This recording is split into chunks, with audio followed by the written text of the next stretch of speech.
चलिए आगे बढ़ जाते हैं बिना देरी करे हुए। फिफ्थ सेंटेंस है बच्चों हमारे पास क्या है, देखो कि my brother performed extremely good in the class test held yesterday. ऐसे क्वेश्चंस पे हम बिल्कुल भी टाइम वेस्ट नहीं करेंगे। क्यों नहीं करेंगे सर? क्योंकि ऐसे क्वेश्चंस हमें देखते ही आ जाते हैं। और वो क्यों आ जाते हैं, पढ़ो। My brother performed extremely good, है ना। अगर आप एक्सट्रीमली गुड को देखोगे तो बहुत अच्छी बात है, लेकिन आप नोटिस करिए ये जो गुड वर्ड है वो यूज किसके लिए हुआ है भाई? परफॉर्मेंस के लिए हुआ है ना, परफॉर्म्ड के लिए। तो परफॉर्म्ड जो हो गई वो तो हो गई वर्ब, और जो गुड हो गया वो हो गया एडजेक्टिव। और हम सबको पता है अगर कभी भी वर्ब के बारे में हमें बताना पड़ेगा तो वो कभी भी हमारा एडजेक्टिव नहीं होता, वो हमारा होता है एडवर्ब, और एडवर्ब हमेशा होता है वेल। यानी कि हमसे कोई वैसे भी पूछ सकता है कि जो गुड है और जो वेल है इन दोनों में डिफरेंस क्या होता है, ठीक है ना। तो आप बताना कि जो गुड होता है वो ग्रामेटिकल स्ट्रक्चर में हमेशा एडजेक्टिव की तरह रोल प्ले करता है, और जो वेल होता है वो हमेशा ग्रामर में यानी कि पार्ट्स ऑफ स्पीच में एडवर्ब का रोल प्ले करता है, ठीक है। अगर मैं इसका कोई एग्जांपल दूं तो जैसे आपने देखा होगा लिखा होता है कि he is a good player.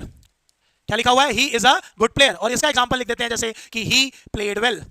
क्या लिखा हुआ है? He played well. और हमसे कोई पूछेगा कि इस स्टेटमेंट में ये जो हमारे पास गुड है ये क्या है, तो रिप्लाई कर देना सर एडजेक्टिव है, और यहां पर क्या है तो रिप्लाई कर देना ये हमारे पास एडवर्ब है।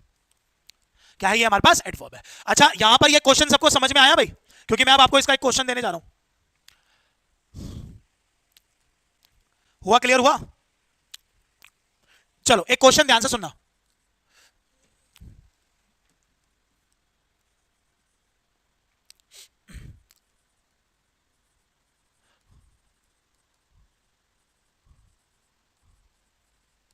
सेंटेंस पढ़िए क्या लिखा हुआ है। His father is well now. क्या लिखा हुआ है? हिज